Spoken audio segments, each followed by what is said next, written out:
Sales and Makes'e hoş geldiniz. Bu kısa videoda OnShape'de nasıl hesap açabileceğinizi göstereceğim.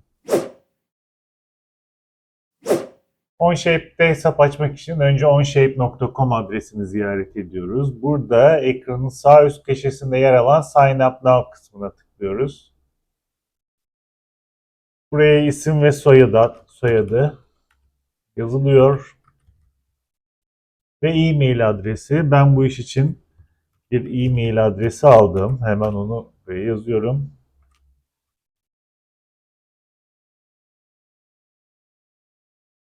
İlerleye basıyoruz. Ne iş için kullanacağımız? İş için eğitim amaçlı veya eğlence amaçlı, hobi amaçlı kullanacağımız. Ben hobi amaçlı kullanacağım için hobi amaçlıyı seçiyorum.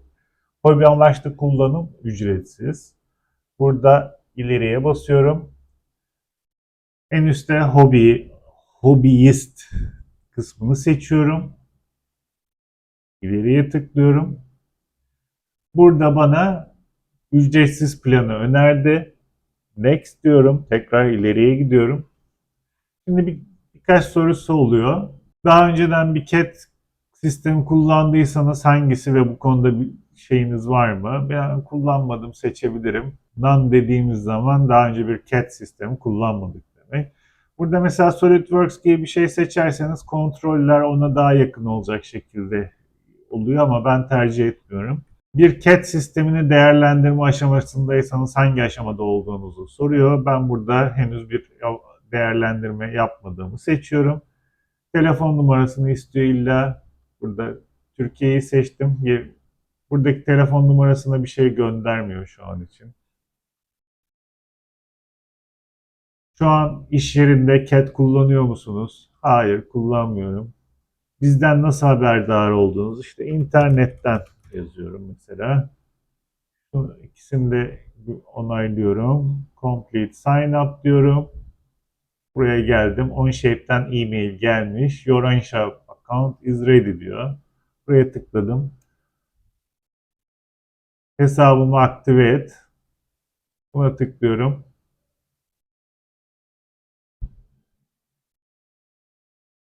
Ve benden şifre belirlememi istiyor. Şifreyi belirleme kuralları 10 karakter olacak, en az bir sayı, bir küçük harf, bir büyük harf olacak. Ve ikisi birbirine uyacak. Şirket ismi demiş. Burada şartları onayladığınızı söylüyorsunuz. Şirket ismi yazmanıza gerek yok ve başla diyorsunuz. Şifrenizi unutmayın. Get start dedik, evet. Şimdi burada ilk girişinizde sizden varsayılan e, ölçü birimlerinizi seçmenizi istiyor. Herhalde inç kullanmazsınız diye tahmin ediyorum. Genelde mühendislik çizimlerinde milimetre kullanılır. Gidip köprü falan çizmiyorsanız. İşte burada size uygun işte meter per second square, bu hızlanma. Açı, derece gibi ölçü birimlerini istiyor. Mouse'da neyin nereden işte seçeceğim, burada default ayarları bırakın bence. Size bir nickname öneriyor.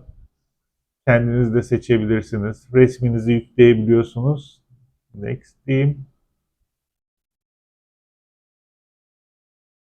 Browser'ınızın uygun olup olmadığına bakıyor ve done dediğinizde artık